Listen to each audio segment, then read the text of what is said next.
Hi, I'm Alicia Vikander and I'm here for my cover shoot with ELLE UK, and now I'm gonna play Ask Me Anything.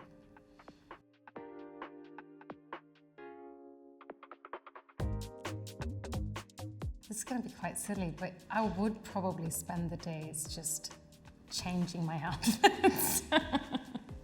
My everyday, kind of style is so pared down, so if I was queen for a day, I would try and fit in as many looks as possible.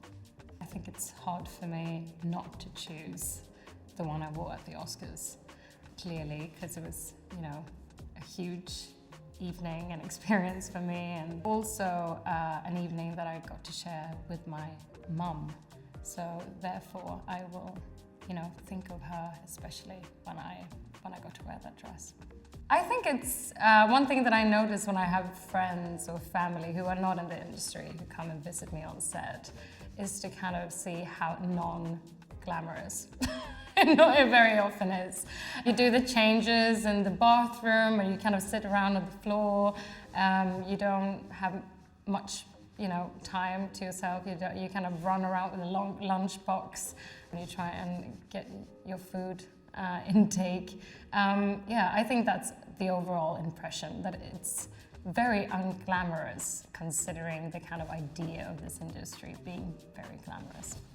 I think when people think about Scandinavian style, they often think about minimalism. To me, I think definitely that is how I dress on an everyday basis. But the thing is that it's instead, a lot of focus that goes to the quality and to materials. And even though it's kind of a style that is within a very kind of strict frame, maybe, I feel like it's not at all about not being able to be bold, because I think you can always play with how you mix materials or how you put things together. Don't think too much, and don't be brave.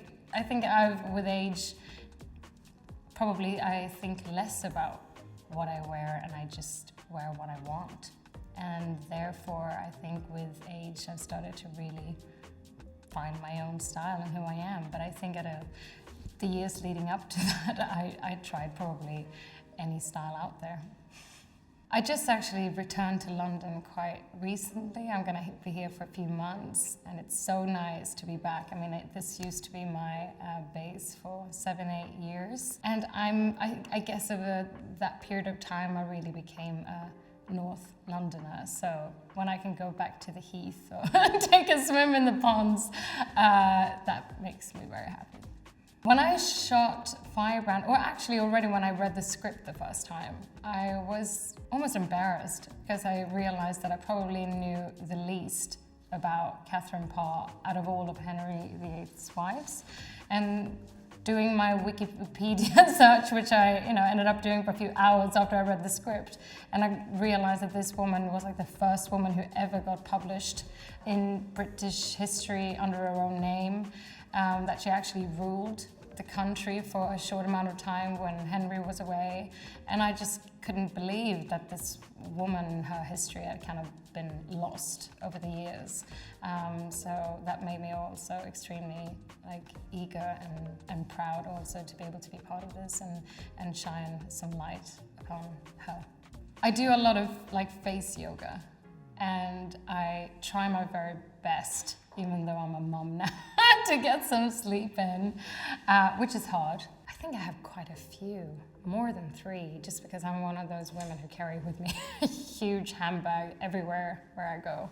So I always, because I tend to have very dry skin, so when I found Agustinus Bader's the rich cream, I use that from morning to evening and night. Then I have, which is nice, on the other spectrum of being extremely affordable, is this Militärens hudsalva.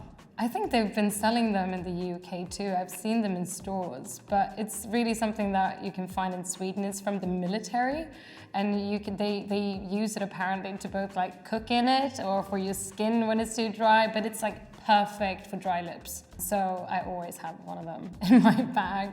Then I think because I'm also, now a mum, one thing that I always carry with me, which is not only good for your face, but for anything out there, and that is wet wipes.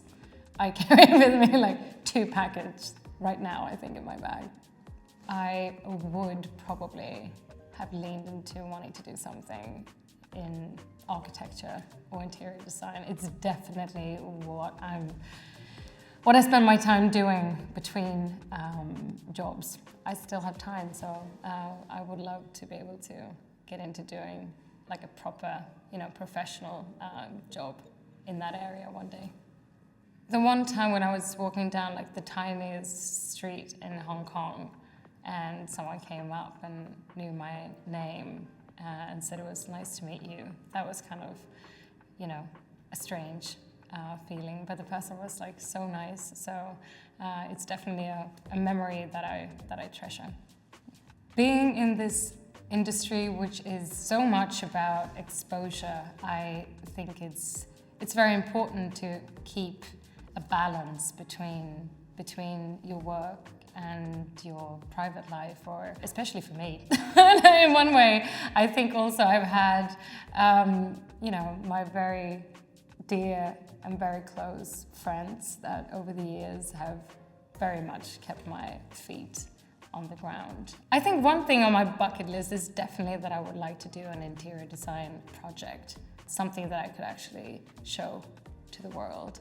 And I love traveling, and I really, really would love to go on a safari. Thank you so much for tuning in and listening to this. Thank you everyone at ELLE UK. I hope to be back soon.